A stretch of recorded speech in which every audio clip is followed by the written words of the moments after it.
fellow delegates, new and old, honored guests, let me express my deepest gratitude for the privilege of addressing this gathering today. Thanks also to the Minneapolis DFL for putting this together.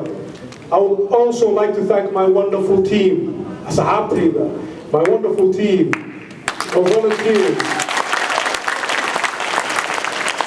my heroes who have overwhelmed the system and who gave hope to an underdog, who have given hope to an underdog everywhere, to all the Davids of this world. Thank you. I would also like to acknowledge our wonderful state representative, Phyllis Khan, who I owe a great deal of gratitude. Thank you, Phyllis, for your support.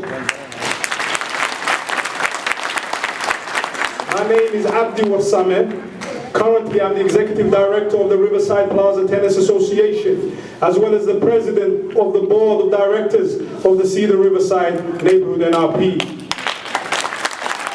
As you are aware, I am also a candidate for the Ward 6 City Council. I'm also here today, with your help, seeking the DFL endorsement. I stand before you as a proud American, as a person who has a deep love and profound affection for this country, its ways, its culture, its democracy. I am here as a testament to the greatness of our country and the American electoral system. Only in America is this possible, that I, an immigrant from a poor background, can aspire to the highest office of this great city. I also stand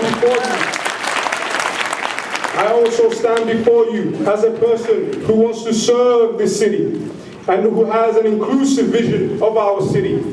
I believe that my values, educational background, life experience, and the fact that I speak two of the largest spoken languages of the city is an asset and will help me in the role of councilman for Ward 6. I also stand before you, and as I stand before you, I am reminded of a quote by a great Irish thinker. His name was George Bernard Shaw, and who said, "You see things and you say why, but I dream things that never were, and I say why not." Hear, hear.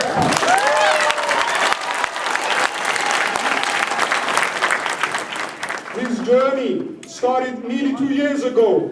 It started with the defeat of Mahmoud Noor, a man who I campaigned hard for. He was defeated by Kerry Dizak, our current senator. I invited Kerry to come over to our neighborhood, and I extended my hand of support for the rest of her campaign. She reciprocated. Kerry invited me to her father's house for a campaign get-together. Oh, what a get-together it was. You had all the top officials of the DFL party present. It was great meeting Walter Zizak, Kerry's father, and an old campaign. And he recognized that the East Africans, if they persevered and worked hard, would be elected to office one day. Now that I remember it, it was a short speech, to the point, and very inspiring for me. It was as if he was speaking to me directly that day. And ever since that moment, I have dreamt of things that never were, and I asked, why not? Ever since that moment, it started with the redistricting of Minneapolis, changing the map of our city to better reflect the demographics of our city and the change that has taken place. We lobbied hard for creating an opportunity ward for both the Hispanic community and the East African American community. Then what followed was this campaign. A campaign I am proud of. A campaign that has brought the best out of everyone that I know. And a campaign that has united everyone.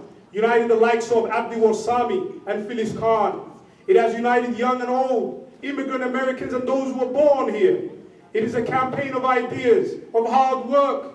It's a campaign that is based on dedication and based on hope. Hope that we can all be equals in the city and that we are all Americans.